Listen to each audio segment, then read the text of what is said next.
If you're new to buying silver, the process may seem overwhelming.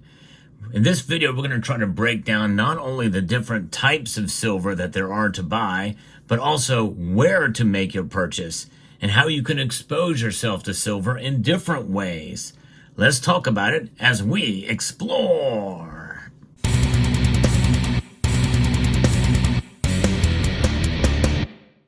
This video is not just for beginners of buying silver, but also for those of you who may have been buying for a little while.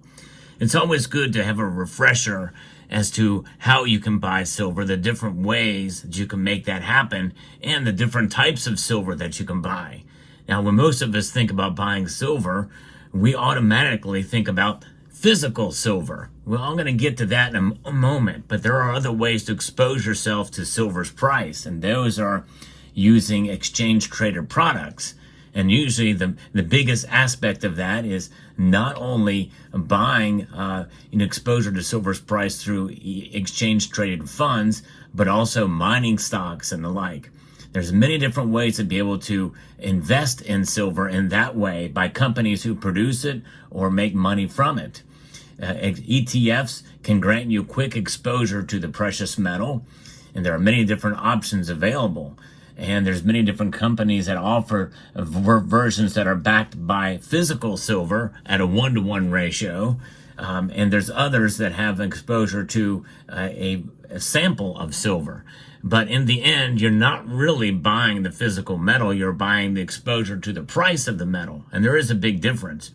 And even if you wanted to cash out into the silver product, it is a grueling process, and it's not one I recommend. But it is a way that you can diversify from within the precious metal sector by buying exposure to the price of the product, of the commodity itself. But most are really interested in stacking physical silver. And I'm going to break that down for you as well, too, because there's two ways to get it. One where you actually do take physical delivery, and the other one where you can have it stored off-site for you. And there are some benefits to both ways.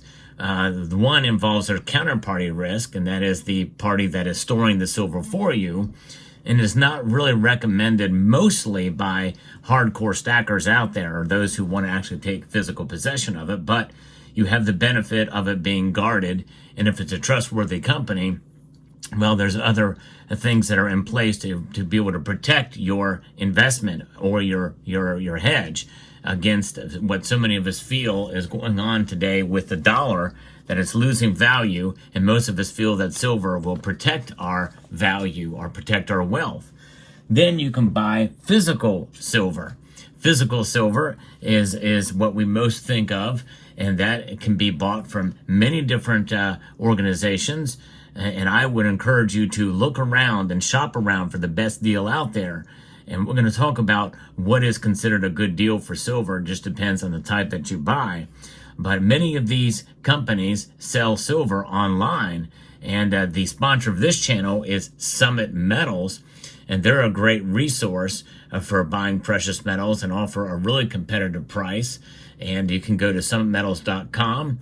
But I encourage you to not only look at Summit Metals, but look at other companies as well, too, that sell silver online in bullion form, and also constitutional. We'll talk a little bit more about those types of silver in a moment. But if you want to find the lowest price, lowest premium silver products out there, I encourage you to go to a website called findbullionprices.com. And likely you'll see Summit Metals in that list. But regardless, finding the best deal from the most reputable company is paramount whenever you're making a purchase of precious metals. Don't take my word for it. Do your own research in that regard. Because that is really the bottom line. You want to feel good about your purchase whenever you make it. And usually if you buy from an online dealer, well, you'll need to sign up. You'll need to provide your pertinent information and then shop around for the product that you're interested in and or that makes the most sense for you. I'll help you work those details out here in a moment.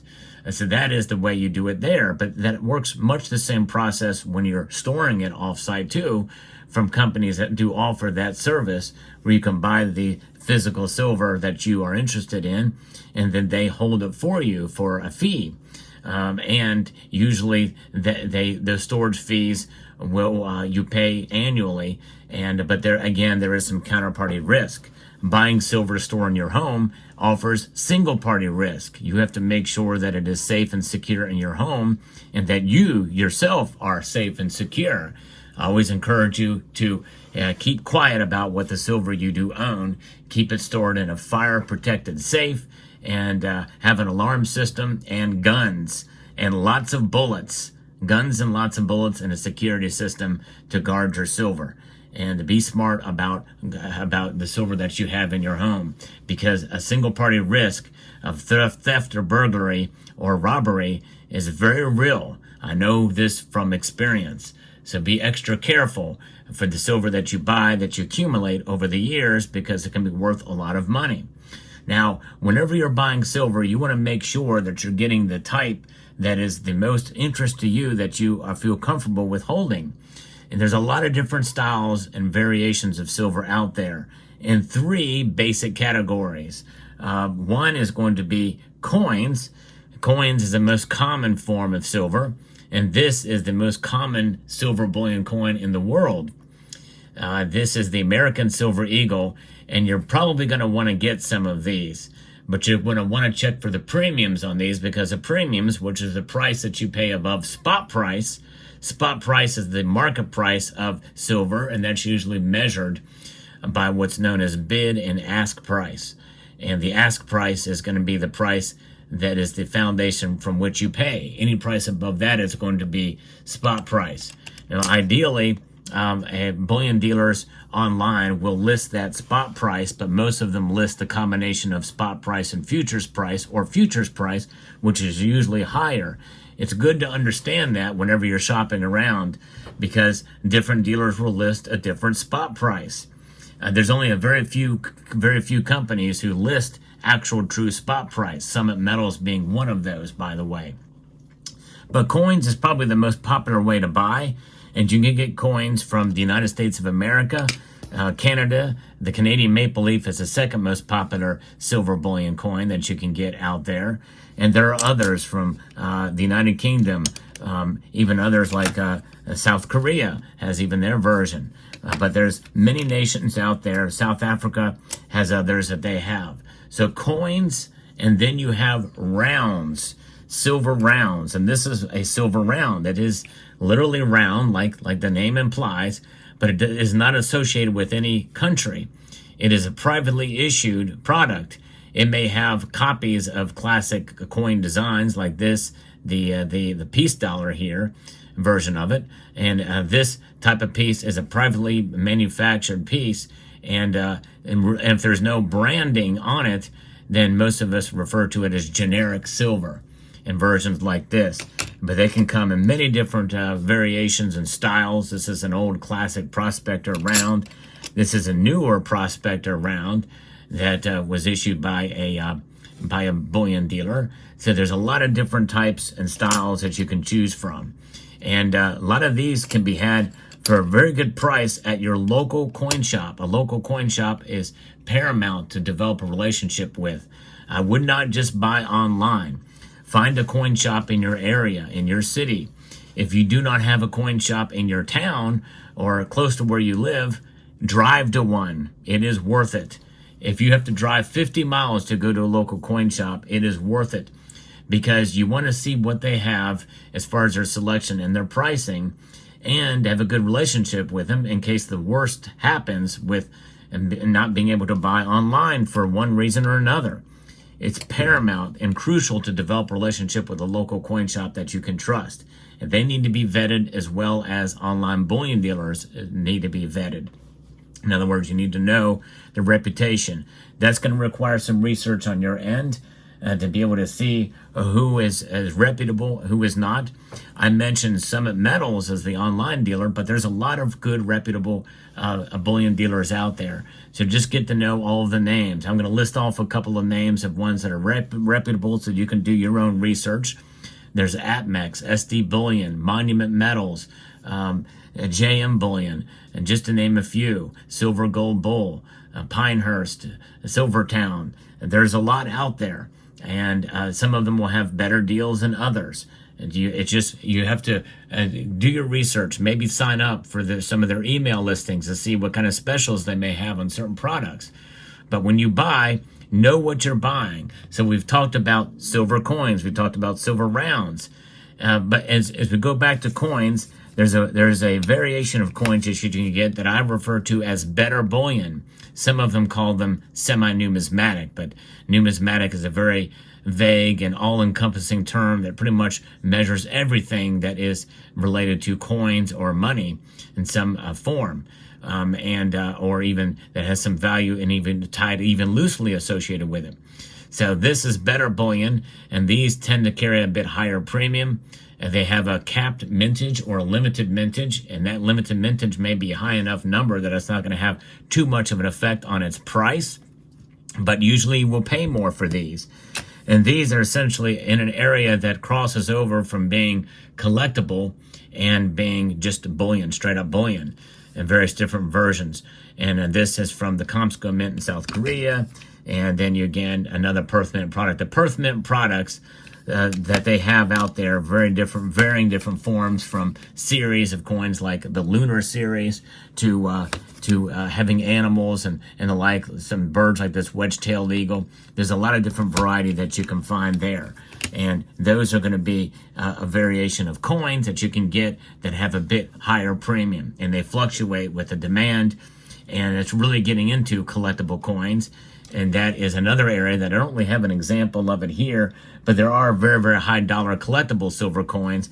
But I'm not talking too much about those because those really do not depend upon the spot price a whole lot as their collector value. And that's a whole nother market of numismatics, which is known as numismatics. But then you have coins, and then you have rounds, and then you have bars. And bars can come in struck form like this. The most common sizes are going to be the 1 ounce variety, like the Scottsdale bar. And those are made by mostly known manufacturers, like Engelhard, who is no longer in business. You've got J.M. Johnson Mathey, Scottsdale Silver, and several others. There's also generic or privately issued pieces that are out there, and they come in struck form like this. They come in cast form like this, or poured bars. And this is a kilo-sized bar from the Perth Mint, a very well-known brand. And these are very, very common to see bars like this go for not a whole lot above spot price. So bars are another good way to be able to stack your silver as well too, for fairly low premiums. The last type of silver you can buy is constitutional silver, and that is or spending silver, depending what country you live in. This is 90% constitutional. Some people call it junk silver. I really don't like that term because it's not junk no matter what, but basically that term is derived from the fact that it's basically sold based off of the metal content, even though it does have some recognizability, and premiums can fluctuate on these as well too. And these are best bought at your local coin shop because you can actually see before you buy, and you avoid the risk of getting slicks or very, very heavily worn pieces. These are usually priced by the dollar. In other words, 20 times face value is really near to what is being charged for today, or 22 times face. 10 times face is what it was not so long ago. So in other words, if you have 20 times face, that means 2 of these half dollars would be worth $20, $10 a piece. And a very easy way to price it, and that's relatively unique for constitutional silver. But depending on what country you live in and the type of silver that's available out there for your country and the purity, it can range from 50% silver, 5.0 silver, to 7.2 silver, 7.720, to sterling silver, to 90% to 80%. Some Canadian silver coins have 80%. So those are the different ways and varieties of silver that are out there. I'd encourage you to have a variety in your stack and buy all the different types to have that, because they, in a sense, serve different purposes for when and how you need to liquidate and to stack. It's good to have a versatile stack of silver. But I hope this helps you gain an idea on how to buy silver, where to buy it, and the types of silver that are out there. Hope you found this video enjoyable, entertaining, informative, and insightful. I would like to extend a multitude of gratitude to each and every one of you for taking the time to watch, and encourage you to please rate, share, comment, and subscribe.